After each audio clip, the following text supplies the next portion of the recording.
News time का साथ में विश्वास लिन्छौं प्रभु बैंक, कृषि विकास बैंक, सम्पूर्ण बैंकिङ सुविधा सहितको तपाई हाम्रो घर आँगनको bank, Dhali public high school, Sundarbasti, Bhangal, Budhanilkantha, Kokhra montessori school, Bafal, ring road, Kathmandu, education for mankind, Uniglobe higher secondary, Kamaladi, Ganeshsthan, Kathmandu, global college international, Baneshwar, Kathmandu, south western state college, Basundhara, Kathmandu, global college of management, Baneshwar, Kathmandu, Hero super splendor, नेपालको अति लोकप्रिय मोटरसाइकल।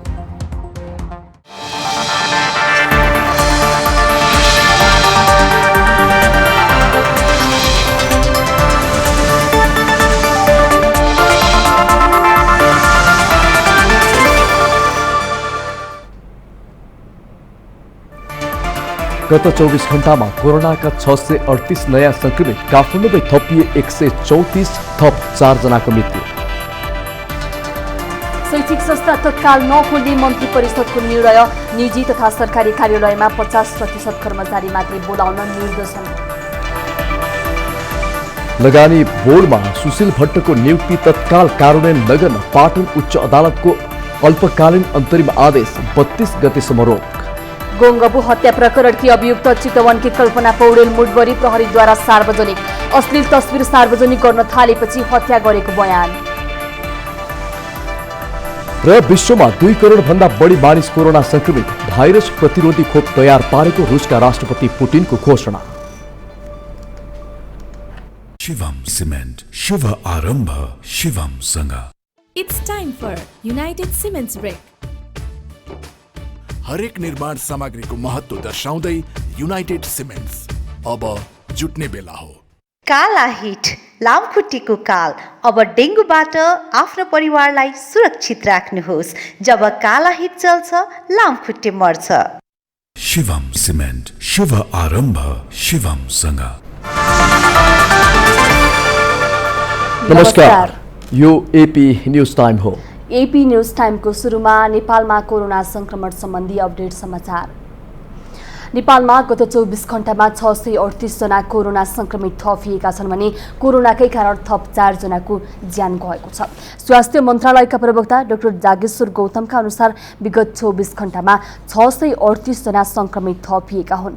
मन्त्रालयको नियमित प्रेस ब्रिफिङमा देशका 37 भन्दा बढी प्रयोगशालामा 24 घण्टामा 10,462 नमुना परीक्षण गर्दा सो संख्यामा कोरोना संक्रमण पुष्टि भएको जानकारी दिएको छ। यो सँगै देशमा कोरोना संक्रमितको कुल संख्या 23,992 पुगेको छ। काठमाडौँ उपत्यकामा मात्रै 134 जना नयाँ संक्रमित थपिएका छन्। यद्यपि सक्रिय संक्रमित भने 7,201 मात्र रहेको प्रवक्ता गौतमले जानकारी दिनुभएको छ। 38 रहेको छ। मन्त्रालयले कोरोना संक्रमित मध्ये 224 जना होम आइसोलेसनमा रहेको र सघन उपचार कक्षमा 85 तथा भेन्टिलेटरमा राखेर 3 जनाको उपचार भइरहेको जानकारी दिएको छ। यसैगरी गत 24 घण्टामा नेपालमा कोरोनाका कारण थप 4 जनाले ज्यान गुमाएका छन्। धनुषामा 2 जना, काभ्रे र सिन्धुपाल्चोकमा 1-1 जनाको कोरोनाका कारण निधन भएको प्रवक्ता गौतमले जानकारी दिनुभएको छ। यो सँगै कोरोनाका कारण मृत्यु हुनेको संख्या 83 पुगेको छ। विधिय नगरपालिका वडा नम्बर 8 बस्ने 60 वर्षका एक पुरुषको मिति 2077 साउन 26 गते राति 10 बजे प्रादेशिक अस्पताल जनकपुरमा निधन भएको छ। काभ्रे जिल्ला 5 खाल नगरपालिका वडा नम्बर 1 निवासी 50 वर्षीय एक महिलाको मिति 2077 साउन 27 गते किस्ट मेडिकल कलेज शिक्षण अस्पताल ललितपुरमा दुःखद निधन भएको छ। सिन्धुपाल्चोक जिल्ला 12 वर्षीय नगरपालिका वडा नम्बर 4 निवासी 84 वर्षका एक पुरुषको मिति 2077 साउन 22 गते मनमोहन कार्डियोभास्कुलर तथा ट्रान्सप्लान्ट सेन्टर शिक्षण अस्पताल महाराजगञ्जमा दुःखद निधन भएको छ र यसरी निधन हुनेहरूको संख्या जम्मा 83 पुगेको छ। मन्त्रालयका प्रवक्ताका अनुसार विभिन्न अस्पतालमा उपचाररत 24 घण्टामा 171 जना कोरोना मुक्त भई घर फर्किएका छन्। कुल डिस्चार्ज हुनेको संख्या 16,664 जना पुगेको छ। देशभर पीसीआर विधिबाट अहिलेसम्म 4,62,698 वटा नमुना परीक्षण गरिएको छ। देशभर क्वारेन्टिनमा 11,058 रहेका छन्। मन्त्रालयले कोरोना संक्रमितका लागि 1134 वटा आइसियु बेड र भेन्टिलेटर 576 वटा रहेको जानकारी पनि दिएको छ। बागमती प्रदेशको राजधानी हेटौडामा कोरोना संक्रमण बढिरहेको भए पनि नियन्त्रण संयन्त्र भने प्रभावकारी बन्न सकेको छैन। सम्भावित संक्रमितको परीक्षण र आइसोलेसन तथा क्वारेन्टिनको व्यवस्थापनबारे प्रश्न उठिरहेको छ। बजारको भीड़ र जिल्ला बाहिरबाट आउन जान सहज बनाइएपछि मकवानपुरको हेटौडा सहित विभिन्न क्षेत्रमा कोरोना संक्रमण बढ्न थालेको छ। समुदायमा संक्रमण बढेपछि सोमबार राति 12 बजेदेखि साउन 32 गतेसम्मका लागि मकवानपुर प्रशासनले हेटौडा उपमहानगरपालिका र मनहरी गाउँपालिकाको राजमार्ग क्षेत्रमा निषेधाज्ञा जारी गरेको थियो। संक्रमण बढिरहेको भए पनि नियन्त्रण संयन्त्र भने प्रभावकारी बन्न सकेका छैनन्। सम्भावित संक्रमितको परीक्षण र आइसोलेसन तथा क्वारेन्टिनको व्यवस्थापनबारे प्रश्न उठिरहेको छ। हेटौडा अस्पतालमा मात्र दैनिक 200 जनासम्म कोरोना संक्रमण परीक्षणका लागि स्वाब परीक्षणको सिफारिस लिन जाने गरेका छन्। तर पीसीआर परीक्षण सिफारिसका लागि पनि ब्लड रिपोर्ट अनिवार्य बनाइएपछि सेवा थप प्रभावित भएको छ। ज्वरो आएको भएकोले चाहिँ उहाँले ब्लड टेस्ट पनि गर्नु भन्ने सुझाव यो पीसीआर चाहिँ हामीले बिहान 7-8 देखि 8 बजीसम्म गर्ने गरिरहेको छौँ। पिपी चाहिँ धेरै कम खर्च होस् भनेर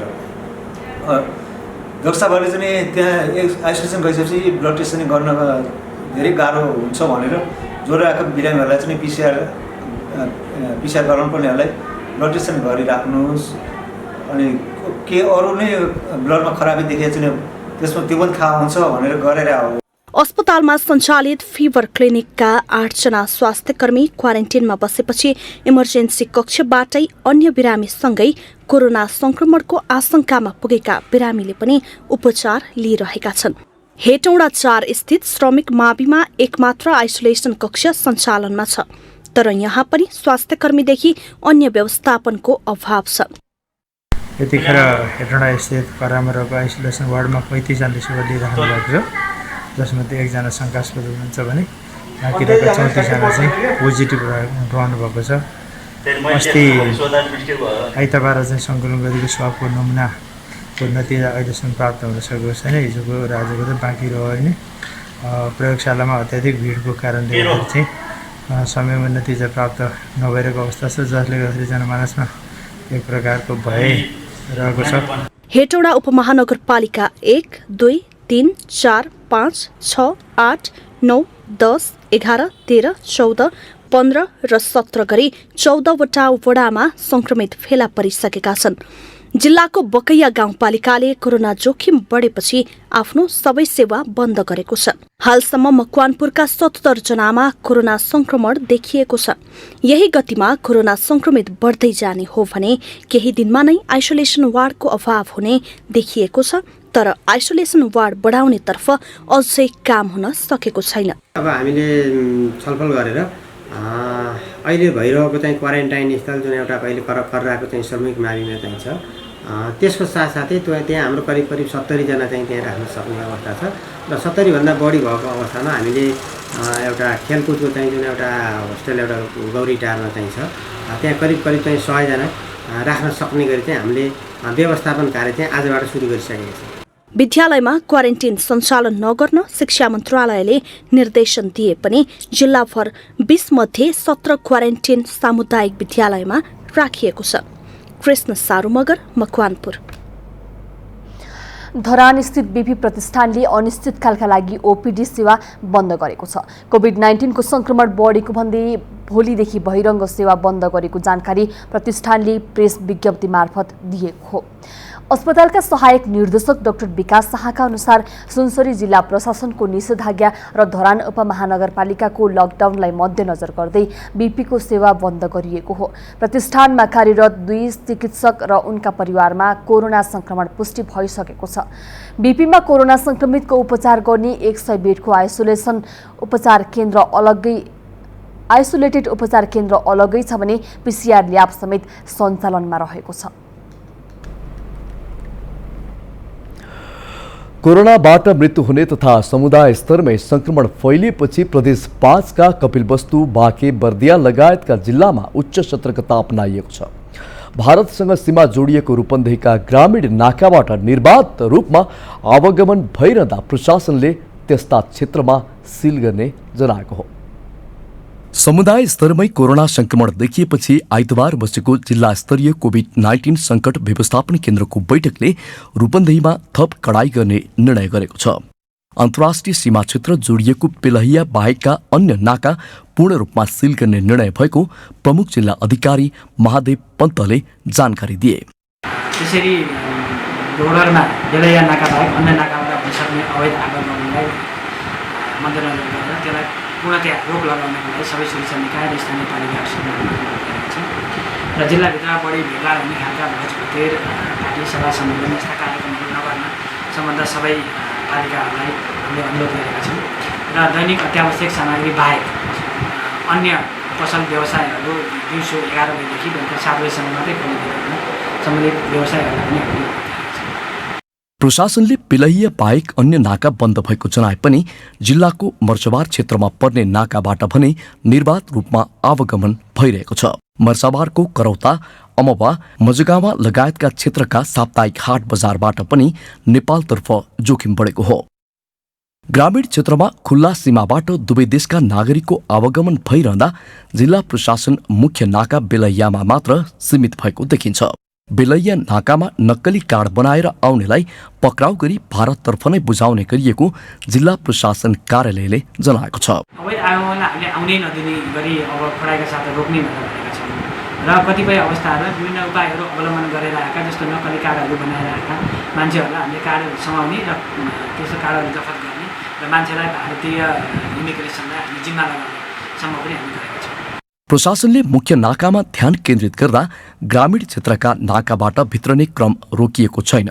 यसतर्फ प्रशासन चनाखो हुनुपर्ने स्थानीय बासिन्दाको भनाइ छ। भैरहवाबाट राधेश्याम विश्वकर्माको रिपोर्ट। कोरोनाबाट मृत्यु हुने र संक्रमितको संख्या बढ्दै गएपछि सरकारले होम आइसोलेसन सम्बन्धी नयाँ कार्यविधि तयार पारेको छ। संक्रमण बढ्दै जाँदा अस्पतालमा शय्या अभाव हुन सक्ने भएकाले बिरामी घरमै रहेर सावधानी अपनाउनु पर्ने लगायतका विषय कार्यविधिमा समेटिएको छ। नेपालमा कोरोनाबाट मृत्यु हुने र संक्रमित हुनेको संख्या तीव्र रूपमा बढ्दै गएको छ। बढ्दो संक्रमणका कारण अस्पतालमा शय्या, स्वास्थ्यकर्मी तथा स्वास्थ्य सामग्रीको समेत अभाव हुन थालेको छ। यस्तो अवस्थामा संक्रमित व्यक्तिलाई घरमै राख्ने तथा यसरी घरमै रहँदा अपनाउनु पर्ने सावधानी तथा मापदण्ड समेटेर सरकारले नयाँ कार्यविधि सार्वजनिक गरेको हो। सरकारले सार्वजनिक गरेको होम आइसोलेसन सम्बन्धी कार्यविधिमा निम्न कुरा उल्लेख गरिएको छ। होम आइसोलेसनमा बस्दा संक्रमितले पर्याप्त प्रकाश आउने र हावा खेल्ने छुट्टै कोठामा बस्नुपर्ने, दिनमा 3 पटक ज्वरो जाँच गरी सम्बन्धित स्वास्थ्यकर्मीलाई जानकारी गराउनुपर्ने, पर्याप्त मात्रामा पानी, झोलिलो र पोसिलो खानेकुरा खाने, उपचार अवधिभर आवश्यक पर्ने सामग्रीहरू परिवारका सदस्यसँग मगाउने, आफूले प्रयोग गरेका सामग्री सुरक्षित रूपमा सफा गरेर राम्रोसँग सुकेपछि मात्र पुनः प्रयोग गर्ने, छुट्टै शौचालयको व्यवस्था गर्ने, संक्रमितको हेरचाहमा रहने व्यक्तिले अनिवार्य मेडिकल मास्क प्रयोग गर्ने, दीर्घरोगी, ज्येष्ठ नागरिक, गर्भवती र सुत्केरी महिलालाई जोखिम बढी भएकोले संक्रमितबाट टाढै राख्ने, श्वास प्रश्वासमा समस्या भए, छाती दुखे, ओठ अनुहार निलो भए, होस हराए वा अन्य जटिल समस्या देखिए तत्काल स्वास्थ्यकर्मीलाई जानकारी गराउने। स्थानीय तहमा रहेका स्वास्थ्यकर्मीले दिनमा कम्तीमा 2 पटक संक्रमितको अवस्थाबारे जानकारी गराउनु पर्ने। हरेक स्थानीय तहले 50 जना संक्रमितका लागि 1 जना स्वास्थ्यकर्मीको व्यवस्था गर्नुपर्ने लगायतका विषय मापदण्डमा उल्लेख गरिएको छ। संक्रमण बढ़िरहेको अवस्थामा तपाई हामी आफै पनि सावधान रहौ। सरकारले जारी गरेका स्वास्थ्य सुरक्षा सम्बन्धी मापदण्ड पूर्ण रूपमा पालना गरौ। भीड़भाड़ तथा जोखिम क्षेत्रमा नजाऊ। महामारीको बेला आफ्नो, परिवारको, समुदाय तथा देशप्रतिको जिम्मेवारी पूरा गरौ। सुरक्षित रहौ र अन्यलाई पनि सुरक्षित रहन सहयोग गरौ। सुजिता पौडेलको रिपोर्ट। अब पालो एपी एसएमएस पोलको। एसएमएस पोलमा हिजोको प्रश्न थियो, उपत्यकाका नाका सिलबन्दी गर्ने काठमाडौँका मेयरको प्रस्ताव कस्तो लाग्यो? अप्सन ए उचित प्रस्ताव, अप्सन बी अलि बढी भो र अप्सन सी सिलबन्दी होइन सतर्कता। 24 घण्टामा यहाँले पठाउनु भएको जवाफको नतिजा यस्तो छ। अप्सन ए उचित प्रस्तावमा 55%, अप्सन बी अलि बढी भोमा 15% र अप्सन सी सिलबन्दी होइन सतर्कतामा 30% मत प्राप्त भएको छ। एपी एसएमएस पोलमा आजको प्रश्न छ, गुणस्तरको कुरा गर्दै जारको पानीको मूल्य बढाउनुलाई के भन्नुहुन्छ? अप्सन ए किसानको खेल, अप्सन बी उपभोक्ता ठग्ने चाल र अप्सन सी समय सापेक्ष। आफ्नो अभिमत व्यक्त गर्न एपी स्पेस ए बी वा सी टाइप गरी 37001 मा सेन्ड गर्नुहोस्। एपी एसएमएस पोलको अन्तिम नतिजा भोलि साँझ 7 बजेको एपी न्यूज टाइममा सार्वजनिक गर्नेछौँ। एपी न्यूज टाइममा ब्रेक।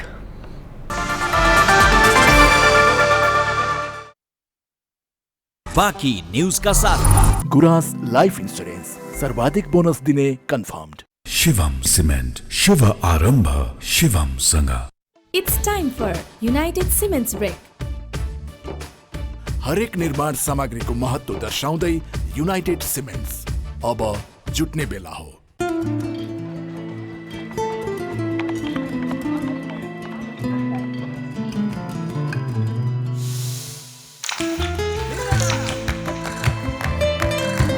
रसिलो आँपबाट बनेको यसको हरेक घुटको लाग्छ आँपको बाइट जस्तो। ट्रोपिकाना स्लाइस, हरेक घुटको रसले भरिएको आँप। Presenting sulfate and paraben free live-on shampoo. Hair र scalp को natural oils बचाउँछ.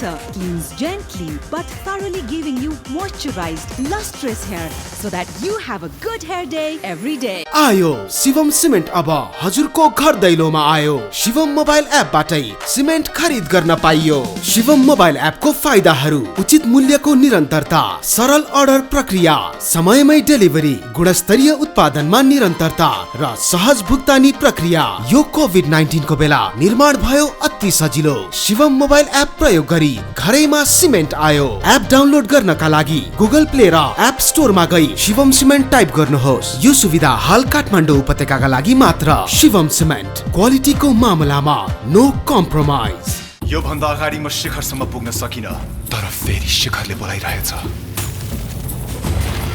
यो पालि पनि फर्किने सयौं कारणहरू छन्, तर अगाडि बढ्न मात्र एक। त्यसैले हिम्मत उठा, घुटकी लगा, रेस उठा, नाम बना।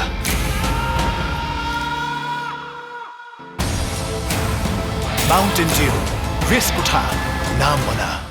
काला हिट, लामखुट्टेको काल। अब डेङ्गुबाट आफ्नो परिवारलाई सुरक्षित राख्नुहोस्। जब काला हिट चल्छ, लामखुट्टे मर्छ। No jacket, no T-shirt, no jeans. Hey, enough is enough. अझै एक घुट त बाँकी छ नि सर। हर रङलाई राइट बनाउँछ, असङ्कौ ट्याग छ। तपजस भने तलाई नि पिलाउँछु, छु छु हर घुटमा स्वाग छ। पेप्सी शिवम सिमेन्ट, शुभ आरम्भ शिवमसँग। अब बाँकी समाचार। सरकारले कोरोना संक्रमण बढेको भन्दै शैक्षिक संस्था अनिश्चितकालका लागि बन्द गर्ने निर्णय गरेको छ। सरकारका प्रवक्ता एवं संचार मन्त्री युवराज खतिवड़ाले पत्रकार सम्मेलन गर्दै शैक्षिक संस्था अनिश्चितकालका लागि बन्द गर्ने निर्णय गरेको जानकारी दिनुभएको हो। सेमिनार, पार्टी प्यालेस, सैलुन, पुस्तकालय अर्को सूचना जारी नभएसम्म बन्द रहने प्रवक्ता खतिवड़ाको भनाइ छ। विद्यालय भर्ना लगायतका धेरै कुराहरूलाई हामीले भदौ 16बाट सार्यौँ। अहिले चाहिँ 15 दिनलाई हामीले फेरि भदौ 15सम्म चाहिँ धेरै गतिविधिहरू नगर्ने भनिएको छ। लकडाउन या बन्दाबन्दी भन्ने शब्द चाहिँ हामीले मन्त्री परिषदको निर्णयमा परेको होइन। हामीले बोलचालको भाषामा यो आदेश जारी गर्दाखेरि आदेशले लगभग त्यही स्थितिमा पुर्याएको हो। सरकारी तथा गैर सरकारी संस्थामा 50% कर्मचारी मात्रै कार्यालयमा आउने र बाँकीले घरबाटै काम गर्न सम्बन्धित कार्यालय प्रमुखले व्यवस्था मिलाउने गरी निर्णय भएको प्रवक्ता खतिवड़ाको भनाइ छ। जोखिम घट्दैछ त्यहाँ अलिक खुकुलो हुँदै जाने, जहाँ जोखिम बढ्दैछ त्यहाँ अलिक कडाइ हुँदै जाने, यसैले यो क्षेत्रगत नीति हो। त्यसले गर्दाखेरि हामीले अहिले फेरि पनि व्यवसायहरू सञ्चालन गर्न रोकेका छैनौँ, ढुवानी रोकेका छैनौँ र 200 भन्दा कम मान्छे मात्रै सङ्क्रमित भएको जिल्लाहरूमा आवत जावत रोकेका छैनौँ। त्यो कारणले लकडाउनको स्थिति होइन, तर केही मुभमेन्टहरू हामीले नरोक्दा जोखिम बढ्न सक्छ। त्यसकारणले त्यसलाई हामीले चाहिँ निश्चित ठाउँहरूमा स्थानीय तहले नै केही प्रतिबन्धहरू लगाउन सक्छ। सरकारले यसअघि 20 नाकाबाट प्रवेश दिएकोमा अबदेखि 10 नाकाबाट मात्रै नेपाल भित्रन दिइने निर्णय गरेको छ। जसअनुसार काकडभिट्टा, रानी, माडर, गौर, वीरगञ्ज, बेलहिया, कृष्णनगर, जमुनाहा, गौरीफन्टा र गड्डा चौकीबाट मात्रै नेपाल आउन पाइनेछ। जस्तै सीमा नाका भने भदौ 31 गते बुधबारसम्म बन्द गर्ने निर्णय मन्त्री परिषदले गरेको छ। भदौ 1 गतेदेखि भर्ना सुरु गर्ने शिक्षा मन्त्रालयको निर्णय मन्त्री परिषदबाट उल्टिएपछि महिनौदेखि अवरुद्ध पठन पाठन थप अन्योलमा परेको छ। कोरोनाका कारण अस्तव्यस्त शैक्षिक क्षेत्र विकल्प खोजेर अघि बढाउन सरकारवालाले ध्यानाकर्षण गराइरहँदा सरकारले उचित विकल्प दिन सकेको छैन। साउन 22 गते शिक्षा विज्ञान तथा मानव स्रोत विकास केन्द्रले भदौ 1 गतेदेखि नयाँ भर्ना खोल्न र शिक्षकलाई विद्यालय हाजिर हुन सर्कुलर जारी गर्यो। तर कोरोना संक्रमण देशव्यापी रूपमा बढेपछि सोमबारको मन्त्री परिषदको बैठकले भदौ 15सम्म पूर्व निर्धारित क्रियाकलाप नगर्न निर्देशन दिएको छ। सरकारवालाले विकल्पको खोजी गर्दै शैक्षिक गतिविधि सञ्चालन गर्न ध्यानाकर्षण गराइरहँदा सरकारको पछिल्लो निर्णयले विद्यार्थी र अभिभावक फेरि अन्योलमा परेका छन्। अहिले त हामी एकदमै न्युट्रल फेजमा छ नि, कुनै पनि प्रकारको सरकारबाट त निर्णय पनि आएको छैन र यहाँले जुन भनिरहनु भएको छ हामीले फिजिकल्ली हाम्रो बालबच्चा पठाउन सक्ने स्थिति पनि छैन। किन देख्दै अहिलेको महामारी तपाईँ हामीमा लुकेकै छैन भनेपछि यो एकदमै सर्ने क्रम जुन एकअर्कामा ट्रान्सफर हुने कम्युनिकेबल जुन हिसाबले बढिरहेको छ त्यसले गर्दाखेरि एउटा मात्रै बच्चामा पनि यस्ता प्रकारका सङ्क्रमणहरू देखियो या यही प्रकृतिबाट सहयोग मात्र देखियो भने पनि फेरि पुनः चाहिँ हामीले चाहिँ सम्हाल्नै नसक्ने हिसाबले चाहिँ एउटा फेरि महामारीको रूप लिएला भनेर पनि अहिले फिजिकल्ली चाहिँ बालबच्चाहरूलाई यसरी विद्यालयमै चाहिँ उपस्थित गराएर क्लास लिन सक्ने सम्भावना चाहिँ एकदमै निम्न छ। त्यसो त सरकारले वैकल्पिक सिकाइ प्रणाली भन्दै असार 1 गतेबाट अनलाइन कक्षा सुरु गरे पनि प्रभावकारी हुन सकेन। सामुदायिक विद्यालय र विद्यार्थीसम्म इन्टरनेटको पहुँच नै पुगेन भने निजी विद्यालयले शुल्क असुल्न नपाएको जोगमा अनलाइन पठन पाठन ठप्प पारे। यस्तो अवस्थामा पुनः कक्षा सञ्चालन गरेका कतिपय निजी विद्यालय सञ्चालक भने भौतिक उपस्थितिलाई मात्र मान्यता दिने हो भने शैक्षिक सत्रको परिकल्पना गर्न नसकिने बताउँछन्। हामीले दिएका क्लासहरूमा नानीहरू सहभागी भए कि भएनन्। तपाईँको 10 क्लासको बच्चो यता भर्चुअल क्लास चलिरहेछ, अनलाइन क्लास चलिरहेछ, ऊ चाहिँ अर्को ठाउँमा खेलिराखेको छ। अनलाइनमा चाहिँ तपाईँको चाहिँ जोडिएर पनि अर्कोतिर चाहिँ गइरहेछ। ती विविध समस्याहरू पहिलोचोटि भएकाले आएका छन्। तिनका लागि चाहिँ अभिभावकहरूले पनि अलिकति सहयोगी र अलिकति गाइडेन्स दिने अनि अनुगमन चाहिँ अभिभावकहरूले पनि गरिदिनु भयो भने मात्रै तपाईँको अहिलेको यो पेन्डेमिकको अवस्थामा पनि पढाइलाई सिकाइलाई निरन्तर दिन सकिएला। अब भौतिक रूपमा कहिले खुल्छ त्यही दिनदेखि गरौँला भनेर पर्खियो भने चाहिँ यो वर्ष पढाइ हुँदैन भनेर डिक्लेयर गर्दा राम्रो।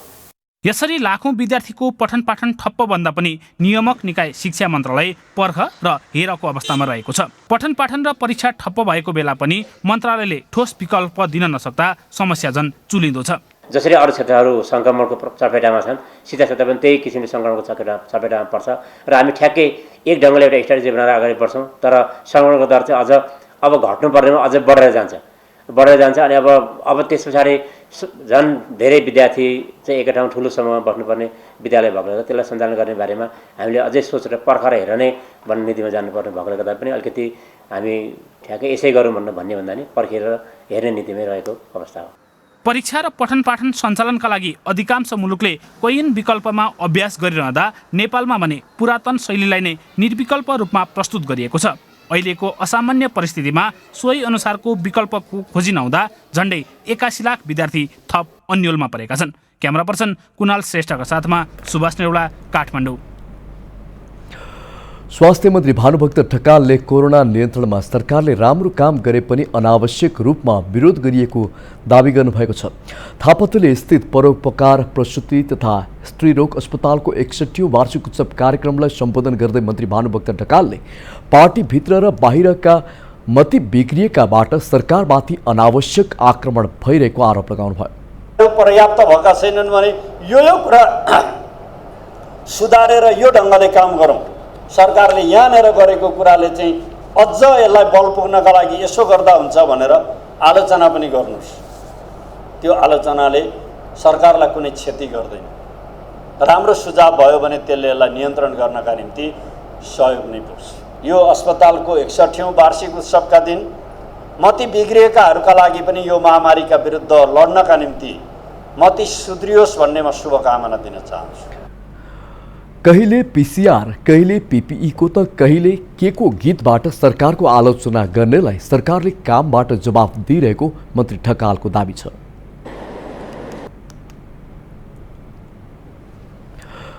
कोरोना संक्रमण समुदाय स्तरमा देखिए पनि नियन्त्रणमै रहेको भन्दै मन्त्री ढकालले आत्तिनु नपर्ने बताउनु भएको छ।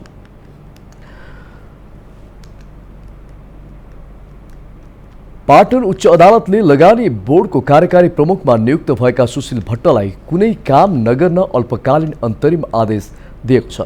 मुख्य न्यायाधीश नवकुल सुवेदीको एकल इजलासले सरकारको निर्णय कार्यान्वयन नगर्न आदेश दिएको हो। अधिवक्ता जयबहादुर भुजेलले उत्प्रेषणको आदेशबाट भट्टको नियुक्ति बदर गर्न माग गर्दै दिएको रिटमा उच्च अदालतले सुनवाई गर्दै काम नगर्न आदेश दिएको हो। इजलासले श्रावण 32 गते दुवै पक्षलाई छलफलका लागि बोलाएको छ। अन्तरिम आदेशद्वारा सरकारको नियुक्ति बदर गर्ने वा नगर्ने भन्ने टुङ्गोमा पुग्न इजलासले एमिकस क्युरी पनि बोलाएको छ। रिटमा यसअघि विभिन्न परियोजना ठेक्कामा समयमै पूरा नगरी अलपत्र पार्ने काममा संलग्न भएकाले भट्ट लगानी बोर्डको प्रमुख कार्यकारी अधिकृत जस्तो पदका लागि योग्य व्यक्ति नभएको, योग्यता नपुग्ने जिकिर गर्दै सार्वजनिक निजी साझेदारी लगानी ऐनको भावना विपरीत नियुक्ति भएको भन्दै बदर गर्न माग गरिएको थियो। नेपाली कांग्रेसका युवा नेताले महाधिवेशनको मिति घोषणा भइसकेको अवस्थामा पार्टीको विभाग गठन रोक्नुपर्ने र गठन भएका विभाग खारेज गर्न माग गरेका छन्। आज एक विज्ञप्ति जारी गर्दै कांग्रेसका 12 जना युवा केन्द्रीय सदस्यले 14औं महाधिवेशनको निष्पक्षताको सुनिश्चितताका लागि विभाग गठन तत्काल रोक्नुपर्ने माग गरेका हुन्। विधान अनुसार महाधिवेशन भएको र 2 महिनाभित्र गठन गरिसक्नुपर्ने विभाग 4 वर्ष बितिसक्दा मनोनित गर्नुको अर्थ नहुने उनीहरूको ठहर छ। 30 भन्दा बढी विभाग गठन गरेर सभापति शेरबहादुर देउवाले पार्टी कब्जा गर्न खोजेको भन्दै सबैको साझा पार्टी बनाउन उनीहरूले माग गरेका हुन्। विभाग गठनमा असहमति जनाउने देउवा समूह इतरका केन्द्रीय सदस्य गगन थापा, चन्द्र भण्डारी, धनराज गुरुङ, कमला पन्त, गुरुराज घिमिरे, बद्री पाण्डे, रत्ना शेरचन, जीवन परियार, प्रदीप पौडेल, सरिता प्रसाई, रामकृष्ण यादव, किरण रहेका छन्। आइतबार गंगपु क्षेत्रमा शरीर र टाउको छुट्टिएको अवस्थामा फेला परेका व्यक्तिको हत्याका अभियुक्तलाई प्रहरीले सार्वजनिक गरेको छ। फेसबुक मार्फत चिनजान भई लामो समयदेखि सम्पर्कमा रहेका रोल्पाका कृष्णबहादुर बोहरालाई विभत्स रूपमा हत्या गर्ने चितवनकी कल्पना पौडेललाई प्रहरीले आज सार्वजनिक गरेको हो।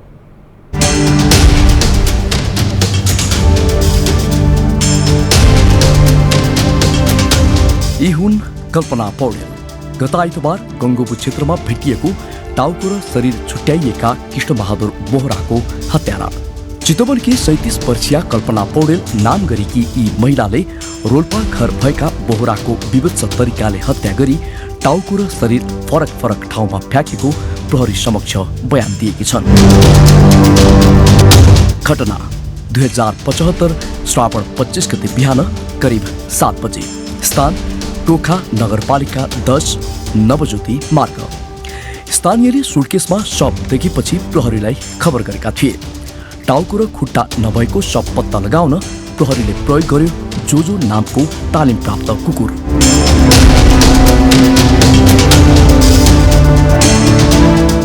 शव फैलिएको क्षेत्रका 1500 घरमा खोज तलास गरे पनि अन्तमा यही कुकुरकै सहायतामा प्रहरी घटनास्थल र अभियुक्तसम्म पुग्न सफल भएको हो। मृतकले जुन अभियुक्तको नाम र उहाँको फोटो राखेर एउटा फेक आइडीबाट चाहिँ धेरै कामहरू गरेका छन्। तिनले के गरेका छन् भन्ने कुराहरू अब टेक्निकल्ली एनालिसिस हुन्छ र पछि त्यसबाट खुले पछाडि मात्रै अरू फर्दर थाहा हुन्छ। उनको अहिलेसम्म भनेकोमा पहिलो चाहिँ विषयवस्तु त्यो नै बढी चाहिँ जोड दिएको अवस्था छ। यसको साथसाथ 3-4 वर्षदेखिको जुन एउटा साथीभाइको सम्बन्ध भनेर उहाँले चाहिँ जुन भन्नुभएको छ यो भित्र अरू पनि पाटाहरू हुन सक्लान्, त्यो अहिले अनुसन्धानकै चरणमा छ। मृतक रोल्पाका 45 वर्षीय कृष्णबहादुर बोहरा र अभियुक्त चितवनकी कल्पना मुडबरी पौडेल बीच 3-4 वर्ष अगाडिबाटै फेसबुक मार्फत चिनजान भएको र सम्पर्कमै रहेको प्रहरी अनुसन्धानले देखाएको छ। करिब 8 महिनादेखि कङ्गोपुको एक होटलमा बस्दै आएका बोहरा अभियुक्त भाडामा बस्दै आएको कोठामा बारम्बार आउजाउ गर्थे। श्रीमान विदेशमा भएको र राम्रो सम्बन्ध नभएको बताउने अभियुक्त पौडेल र मृतक बोहरा बीच हिमशिम बढ्दै गयो। बोहराले फेसबुक मार्फत अनेक यातना दिन थालेपछि दबाव सहन नसकी हत्या गरेको अभियुक्त पौडेलले प्रहरी समक्ष बयान दिएकी छन्। घटनाको दिन मृतक बोहरालाई कोठामा बोलाई मदिरामा निन्द्राको औषधि मिलाई बेहोस बनाएपछि ह्यामरले प्रहार गरी मारेको उनको बयान छ। हत्यापछि शवलाई टुक्रा टुक्रा पारी सुटकेसमा राखी सडकमा पुर्याउन अभियुक्तले 15 वर्षीय छोरीको सहयोग लिएको प्रहरीको भनाइ छ। शव व्यवस्थापनपछि एम्बुलेन्स मार्फत चितवन फर्किएकी अभियुक्त पौडेल र छोरीलाई प्रहरीले चितवनबाट नै पक्राउ गरी बुधबार सार्वजनिक गरेको हो। क्यामेरा पर्सन निरन बानाका साथमा मनोज जोशी, काठमाडौँ। आज श्रीकृष्ण जन्माष्टमी पर्व संसारभरका हिन्दू धर्मावलम्बीले पूजाआजा गरी मनाएका छन्। द्वापर युगमा पिता वासुदेव र माता देवकीको कोखबाट भाद्र कृष्ण अष्टमीको दिन भगवान श्रीकृष्णका जन्म भएको पुराणहरूमा उल्लेख गरिएको छ। आजको रातलाई मोहरात्रि पनि भन्ने गरिन्छ। आज ललितपुरको पाटन स्थित प्रसिद्ध कृष्ण मन्दिरमा विशेष पूजा गर्ने प्रचलन छ। तर कोरोना संक्रमणको जोखिमका कारण यो वर्ष कृष्ण मन्दिरमा हुने भिडभाडमा रोक लगाइएको छ। मन्दिरका पुजारी महेश धर्म राजापाध्यायले मन्दिरभित्र प्रवेश रोक लगाइएको र बाहिरबाटै मन्दिरको दर्शन गर्ने व्यवस्था मिलाइएको जानकारी दिनुभएको छ।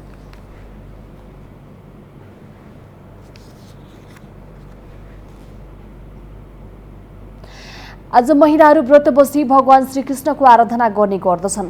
मन्दिरमा पूजा आराधना गर्न पुगेका श्रद्धालुहरू भने पूजा गर्न नपाएकोमा दुखी देखिएका थिए।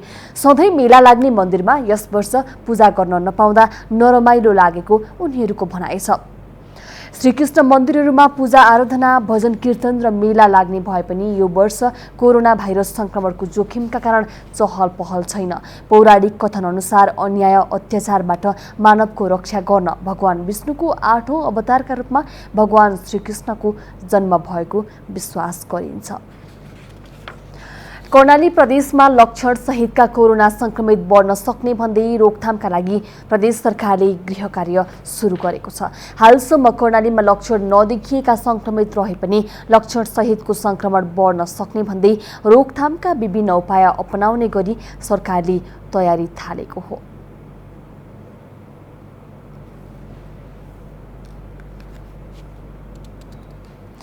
लामो समयसम्म नेतृत्व तथा पदाधिकारी विहीन हुँदा कृषि तथा वन विज्ञान विश्वविद्यालयको काम प्रभावित भएको छ। उपकुलपति नियुक्तिमा नेकपाको शीर्ष तहमै विवाद रहेको बताइन्छ भने अन्य पदाधिकारीको पद पनि खाली छ। चितवनस्थित कृषि तथा वन विज्ञान विश्वविद्यालय 11 महिनादेखि काम चलाउ उपकुलपतिको भरमा चलिरहेको छ। विश्वविद्यालयका 7 पदाधिकारी मध्ये अहिले 1 जना बाहेक सबै पद खाली छ। 3 जना डिन मध्ये 1 जना मात्रै छन्। प्राध्यापक डाक्टर ईश्वरी प्रसाद ढकालको पदावधि गत वर्षको भदौमा सकिएपछि पशु विज्ञान, पशु चिकित्सा र मत्स्य विज्ञानका डिन प्राध्यापक डाक्टर शारदा थपलियालाई निमित्त कुलपतिको जिम्मेवारी दिएको थियो। तर काम चलाउ उपकुलपतिले दीर्घकालीन प्रभावका निर्णय गर्न नपाउने नियमका कारण विश्वविद्यालयका काम प्रभावित भइरहेका छन्। जुन विश्वविद्यालयभित्रको पोलिसी लेभलका कामहरू हुन सक्दैनन्।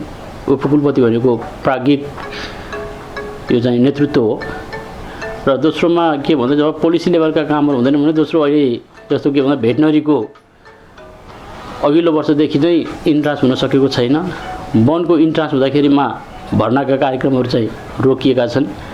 ती कार्यक्रमहरूलाई फुकाउन पनि पदाधिकारीहरू नभइकन अगाडि नबढ्ने कारणले गर्दा ती एकातर्फ यस्ता खालका एकाडेमिक कार्यक्रमहरू रोकेका छन् भने अर्कोतर्फ यी निमित्तको भरमा विश्वविद्यालय चलाउँदाखेरिमा जुन एडक बेसिसका डिसिजनहरू भइरहेका छन् र त्यसपछि आएर ती पदाधिकारीहरूलाई त्यहाँका कर्मचारी शिक्षकहरू नट्रेनिने कारणले गर्दाखेरिमा अराजकताको वातावरण व्यापक रूपमा फैलिएर गएको छ।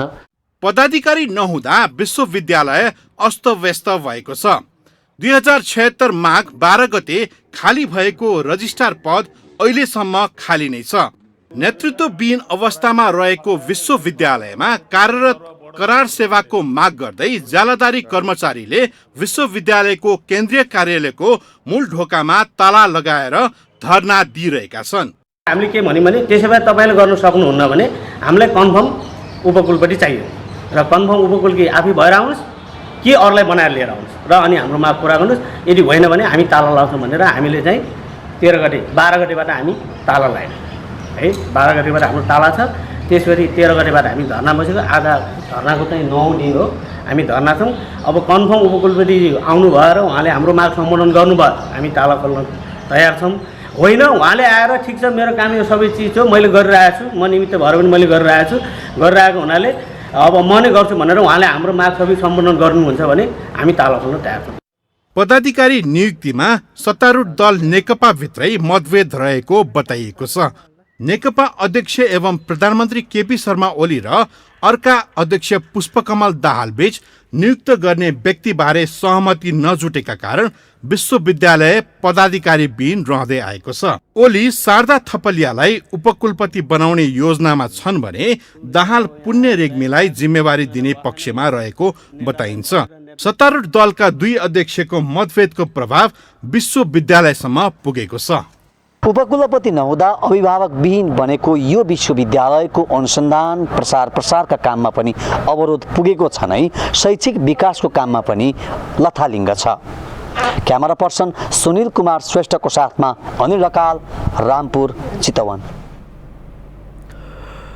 15 शय्या क्षमताको जिल्ला अस्पताल खोटाङले अत्यावश्यक लगायत 7 वटा स्वास्थ्य सेवा थप गरेको छ। सामान्य उपचारका लागि समेत जिल्ला बाहिर जानुपर्ने अवस्थामा जिल्ला अस्पतालले सेवा विस्तार गरेसँगै जिल्लावासीलाई सहज हुने अपेक्षा पनि गरिएको छ। जिल्ला अस्पताल खोटाङले प्रवाह हुँदै आएका सेवा विस्तार गरेको जनाएको छ। सामान्य उपचारका लागि समेत जिल्ला बाहिर जानुपर्ने जिल्लावासीको समस्यालाई मध्यनजर गर्दै ब्लड ब्याङ्क लगायत अत्यावश्यक सेवा थप गरिएको अस्पतालले जनाएको छ। हामीले यो नवजात शिशुकी आमा चाहिँ बिरामी भएको खण्डमा निःशुल्क सेवा प्रदान गर्नको लागि म्याटर्निटी होमको सेवा सञ्चालन गरेका छौँ। त्यसै गरी दन्त चिकित्सा सेवा पनि यो 76-77 आयोबाट सञ्चालनमा आएको छ। त्यसै गरी जिल्लाको लागि अत्यावश्यक मानिएको ब्लड ब्याङ्क पनि सञ्चालनमा आएको छ। यी लगायत हामीले यी सेवाहरू चाहिँ 2076-77मा सञ्चालनमा ल्याएका छौँ।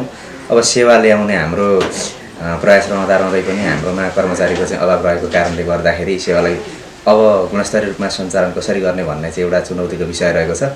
सेवा थप भएसँगै प्रभावकारी कार्यान्वयन हुनुपर्ने जिल्लावासीको माग रहेको छ।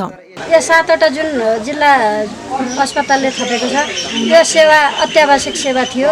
यो आउँदा हामी खोटाङमा एकदम हर्षित छौँ। तथापि पनि कतिको छिटो छरितो रूपमा चाहिँ यहाँका जनताले सेवा पाउँछन् त्यो कुरा चाहिँ अझै हेर्नै बाँकी छ र पाउन् भन्ने हाम्रो शुभकामना पनि छ। पछिल्लो समय अस्पतालबाट प्रवाह हुने सेवा विस्तारसँगै भौतिक पूर्वाधार निर्माणमा समेत महत्त्वपूर्ण काम भएको अस्पताल व्यवस्थापन समितिले जनाएको छ। यो चाहिँ हामीले धेरै अगाडि बनेको अस्पताल र यहाँ चाहिँ झाप्रा झाप्रीबाट चाहिँ हामीले सञ्चालन गरिरहेका छौँ र त्यसलाई चाहिँ त्योबाट चाहिँ मुक्ति गराउनको निम्ति हामी एउटा व्यवस्थित खालको एउटा भवन बनाउने र त्यो भवन बनाइसकेपछि 50 बेडको अस्पताललाई स्तरोन्नति गर्ने, त्यो अनुसारको प्रविधि र प्राविधिक सहितको अस्पताल बनाउने। फेरि 50 बेड मात्रै बनाएर होइन, प्रविधि र प्राविधिक सहितको 50 बेडको अस्पताल बनाउने हाम्रो योजना छ। सेवा विस्तारपछि उत्साही भएका जिल्लावासीहरूले विशेषज्ञ सहित जटिल रोगको समेत उपचार हुने गरी व्यवस्था मिलाउन माग गरेका छन्। खोटाङबाट चिसाङ शेर्पाको रिपोर्ट। कोरोना संक्रमणले अन्य क्षेत्रमा ठूलो क्षति पुर्याए पनि सूचना प्रविधि क्षेत्रमा भने विभिन्न अवसर सृजना भएका छन्। नेपाल टेलिकमले पनि पौष महिनाभित्र देशैभर 4G सेवा सञ्चालनको तयारी गरेको छ। प्रस्तुत छ विशेष श्रृङ्खला अबको बाटोमा कोभिड पछिको सूचना प्रविधि तथा आगामी रणनीति बारे नेपाल टेलिकमका प्रबन्ध निर्देशक दिल्लीराम अधिकारीसँग संवाददाता किशोर दाहालले गरेको यो कुराकानी।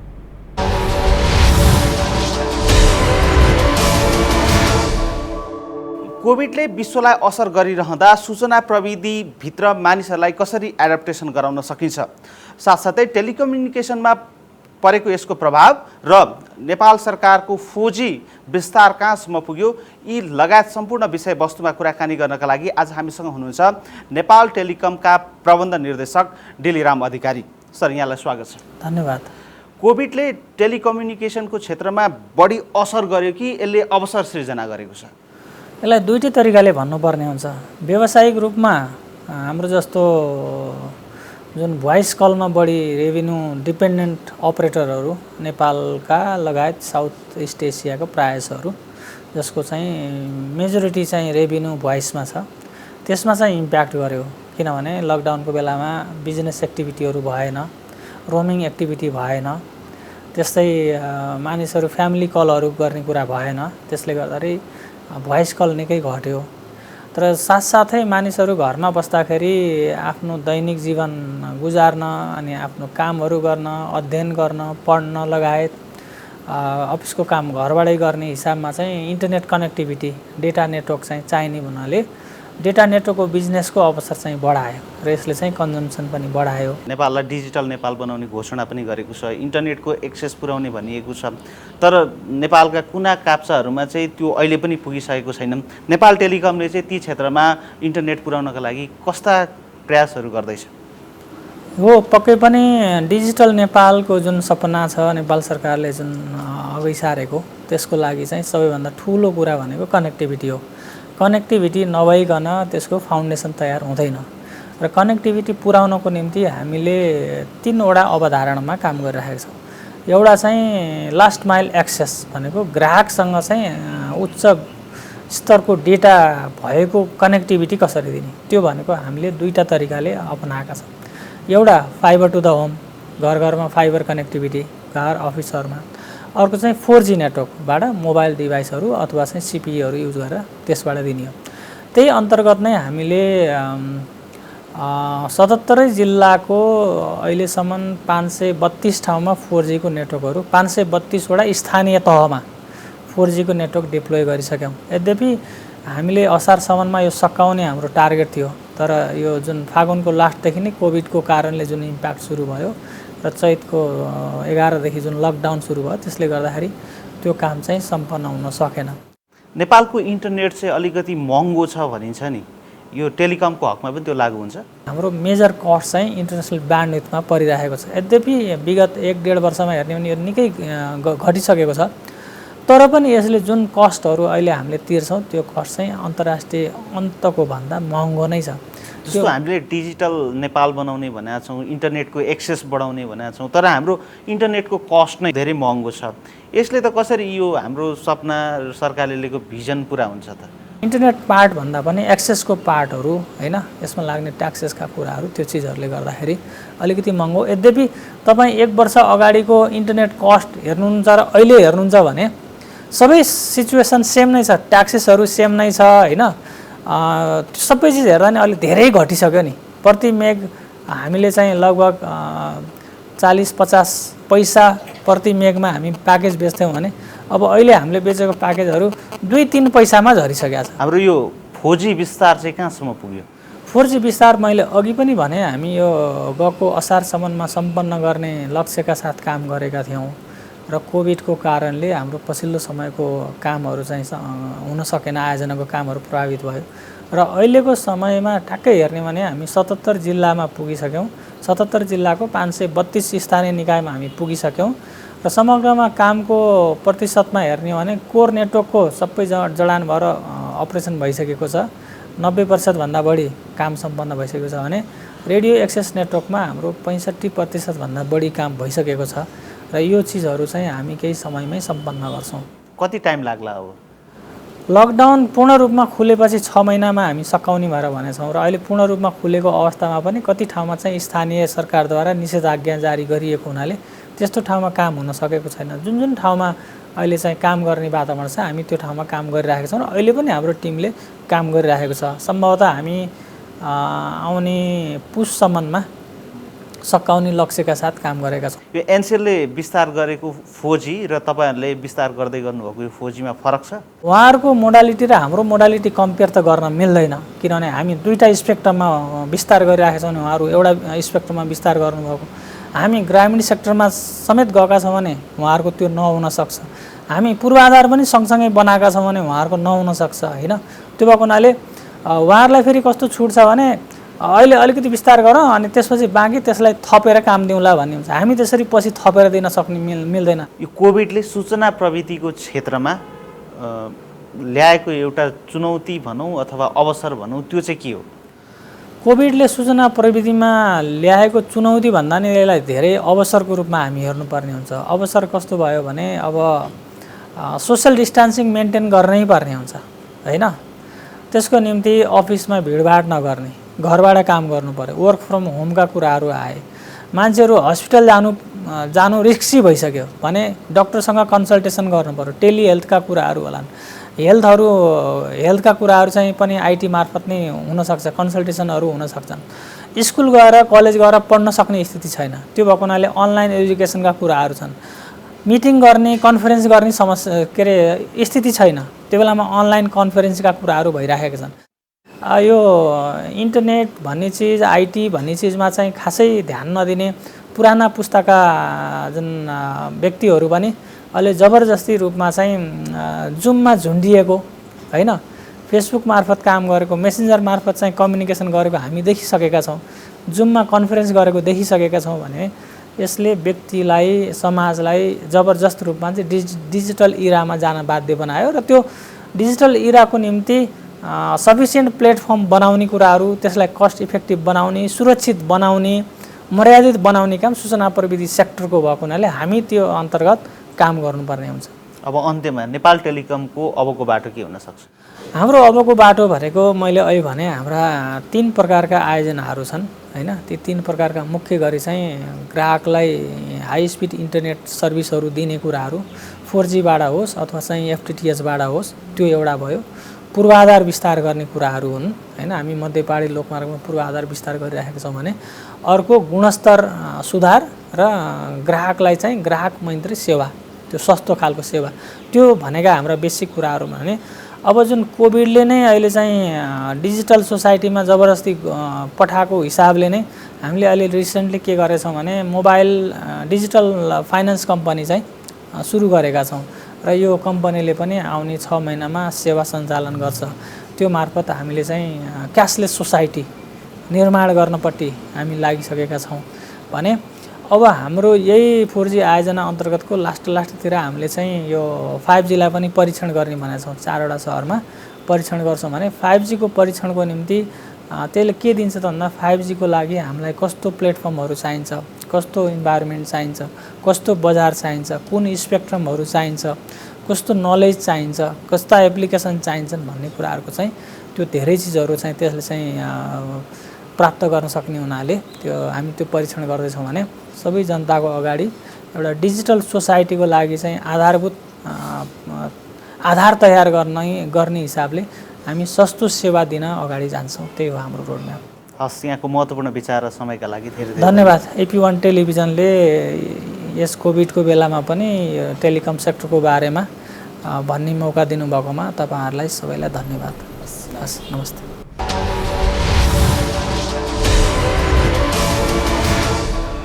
AP न्यूज टाइममा ब्रेक।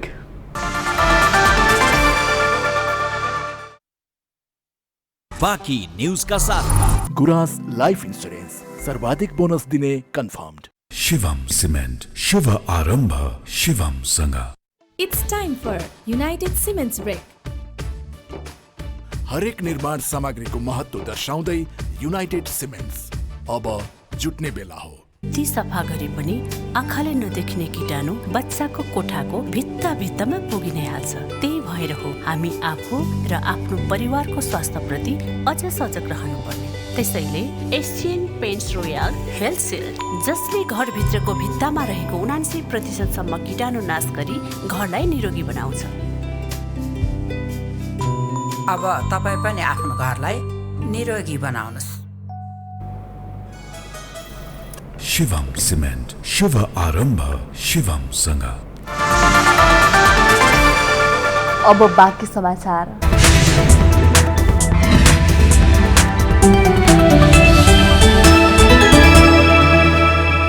रुसले कोरोना भाइरस विरुद्धको खोप तयार पारेको दावी गरेको छ। राष्ट्रपति भ्लादिमिर पुटिनले 2 महिनाको परीक्षणपछि आफ्ना वैज्ञानिकले खोप तयार पारेको दावी गरेका हुन्। मंगलबार मन्त्री परिषदलाई सम्बोधन गर्दै पुटिनले आफ्नो मुलुकले निर्माण गरेको खोप दर्ता गरिएको जानकारी दिएका छन्। सुरक्षाका सबै मापदण्ड पूरा गरेको खोपमा कुनै सुरक्षा जोखिम नभएको पुटिनको दावी छ। रुसको स्वास्थ्य मन्त्रालयले खोप प्रयोगका लागि अनुमति दिएको जनाएको छ। रुसी अधिकारीले पहिलो चरणमा खोप अग्रमोर्चामा खटिने स्वास्थ्यकर्मी, शिक्षक र अन्य जोखिम समूहलाई दिइने बताएका छन्।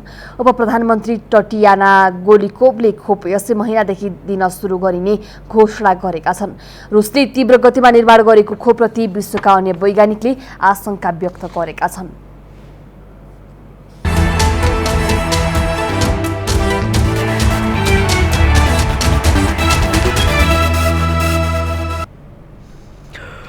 विश्वकप छनौट र एसियन कप छनौटका लागि प्रशिक्षणमा सहभागी हुने राष्ट्रिय फुटबल टिमका थप 24 खेलाडीको कोरोना परीक्षणका लागि स्वाब सङ्कलन गरिएको छ। पाटन अस्पतालमा आज थप 24 खेलाडीको स्वाब लिएको हो। अखिल नेपाल फुटबल संघ एन्फाले तेज तामाङ, विकेश कुथु, आशिष लामा, अजित भण्डारी, एरिक विष्ट, सेसेहाङ आङदेम्बे, विक्रम लामा, अमित तामाङ, सुमन अर्याल, भरत खवास, सरोज दाहाल, अभिषेक रिजाल, सुभाष गुरुङ, अनन्त तामाङ, सुनिल बल, अञ्जन विष्ट, नवयुग श्रेष्ठ, विशाल श्रेष्ठ, रोहित चन्द, किरण चेम्जोङ, विकास खवास, जर्ज प्रिन्स कार्की र सुजल श्रेष्ठको परीक्षणको काम अघि बढेको जनाएको छ। यससँगै प्रशिक्षणमा सहभागिता जनाउने कुल 35 खेलाडीको कोरोना परीक्षणको नमुना सङ्कलन पूरा भएको छ। यसअघि एन्फाले सोमबार 11 खेलाडी सहित 1 फिजियो, 1 प्रशिक्षक र एन्फा होस्टेलका 12 स्टाफ गरी 25 जनाको कोरोना परीक्षण गरेको थियो। यस्तै आज अफिसियलको पनि कोरोना परीक्षण थालिएको एन्फाले जनाएको छ। फिफा विश्वकप 2022 छनौट अन्तर्गत आगामी दिनमा नेपालले 3 होम खेल्न लाग्दैछ। दशरथ रङ्गशालामा हुने 3 खेल असोज र कार्तिकमा आयोजना हुने तय भएको छ। एपी न्यूज टाइमको अन्त्यमा हेडलाइन्स पुनः एकपटक। 24 घण्टामा कोरोनाका 638 नयाँ संक्रमित, काठमाडौँमै थपिए 134, थप 4 जनाको मृत्यु। शैक्षिक संस्था तत्काल नखोल्ने मन्त्री परिषदको निर्णय, निजी तथा सरकारी कार्यालयमा 50% कर्मचारी मात्रै बोलाउन निर्देशन। लगानी बोर्डमा सुशील भट्टको नियुक्ति तत्काल कार्यान्वयन नगर्न पाटन उच्च अदालतको अल्पकालीन अन्तरिम आदेश, 32 गतेसम्म रोक। गङ्गबु हत्या प्रकरणकी अभियुक्त चितवनकी कल्पना पौडेल मुडवरी प्रहरीद्वारा सार्वजनिक अश्लील तस्बिर सामाजिक सञ्जालमा सार्वजनिक गर्न थालेपछि हत्या गरेको बयान। र विश्वमा 2 करोड भन्दा बढी मानिस कोरोना संक्रमित, भाइरस प्रतिरोधी खोप तयार पारेको रुसका राष्ट्रपति पुटिनको घोषणा। एपी न्यूज टाइम सकियो। जाँदा जाँदै र यो पनि संसारभर कोरोना महामारीको सन्तास छ। संसारका कुनै पनि देश यो महामारीबाट अछुतो रहन सकेको छैन। 2 करोडभन्दा बढी जनसङ्ख्या यो महामारीको चपेटामा परिसकेको छ। संसारमा फरक फरक कालखण्डमा करोडौं मानिसको ज्यान लिएको इतिहास छ।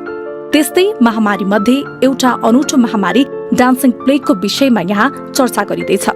डान्सिङ प्लेग मानव इतिहासमा घातक साबित भए पनि रोचक र स्मरणीय महामारीको रूपमा लिन्छ। यो रोग लागेपछि पीडितहरू नृत्य गर्न थाल्ने भएकाले यसको नाम डान्सिङ प्लेग राखिएको थियो।